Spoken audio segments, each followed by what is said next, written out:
On February 1st, Spain takes charge of this island. On August 1st, France takes over. No one moves, no border post opens, yet responsibility for this tiny patch of riverbank switches countries on schedule twice every year. But ownership never changes. Pheasant Island belongs to France and Spain together all year. Only the right to administer and monitor it alternates. This is a border written not only across space, but across time. To find it, travel to Europe's western edge, where the Bidasoa River approaches the Bay of Biscay. Irún stands on the Spanish bank. Hendaye faces it from France. Between them lies a narrow green island most maps barely have room to name. Pheasant Island is roughly 200 metres long and 40 metres wide, with no permanent residents. It is often described as the world's smallest international condominium, one undivided territory shared by two sovereign states. From February 1st through July 31st, Spain administers the island.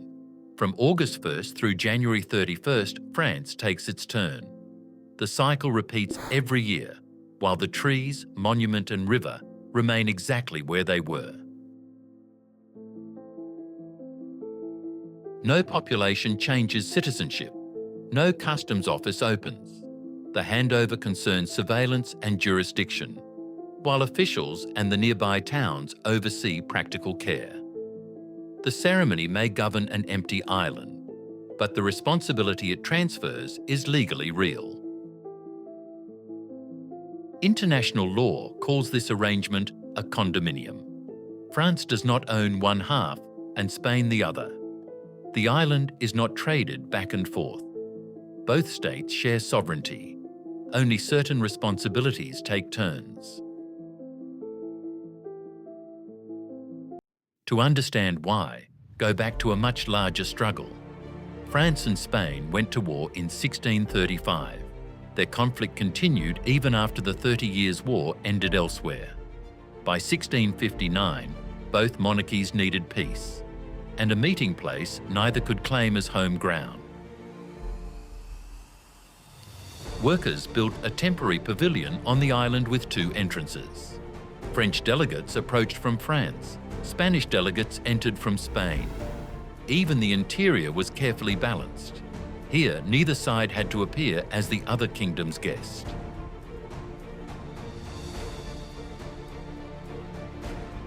From August 13th to November 7th, 1659, Cardinal Mazarin and Luis de Haro negotiated on this sliver of neutral ground. The island mattered not for its resources, but because both powers could meet there without surrendering status. On November 7th, they signed the Treaty of the Pyrenees, ending 24 years of war. Spain ceded territories including Roussillon and Artois to France. The agreement redrew the border, but signatures alone would not secure the peace. The treaty also arranged a royal marriage. Louis XIV of France and Maria Theresa, daughter of Philip IV of Spain.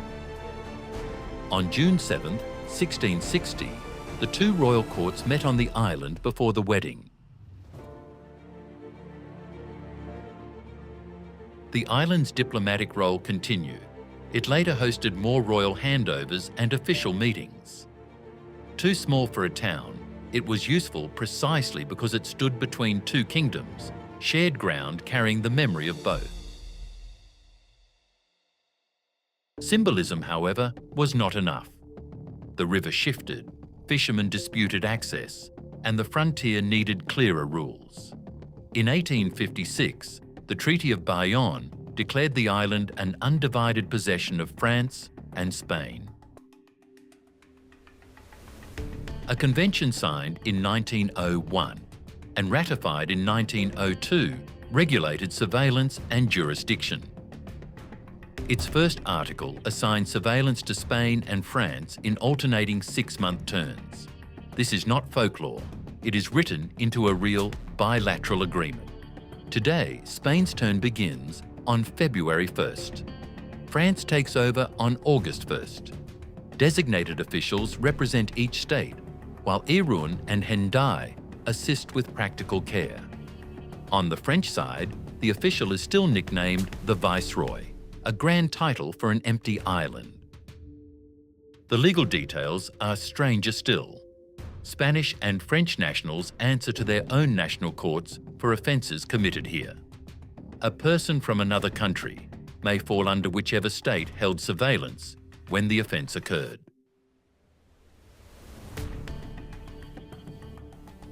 Despite all this ceremony, the island is generally closed to the public. There are no homes, hotels, or border booths, only vegetation and a 19th century peace monument. For most people, the closest view is from the riverbank. The law may be precise, but the island is not fixed forever. Floods, tides, and erosion have changed its shape, while protective work has reinforced its banks. Two states preserve exact rules for land the river keeps trying to redraw. There is another layer the national map cannot fully show. Both banks belong to the wider Basque cultural region. French, Spanish, and Basque names overlap here. The state boundary is real, but language, family, work, and memory have long crossed it. Around the island, modern European integration has made the frontier feel almost invisible. Roads and bridges connect Irun and Hendaye. Daily life crosses freely. Yet the empty island remains closed, ceremonial, and governed by a timetable inherited from the age of kings. Why preserve this system? It removes ambiguity and protects a shared diplomatic memory. Each handover turns an old rivalry into routine cooperation. Twice a year, neither country wins the island. Both demonstrate that they can govern it together. Pheasant Island proves a border is not always a wall or a line. Sometimes it is a calendar, a ceremony, and rules remembered for centuries. The land stays, authority moves, geography remains, but time decides who acts. If a border can move through time, what else on the map is not what it seems? Subscribe to the Restless Atlas.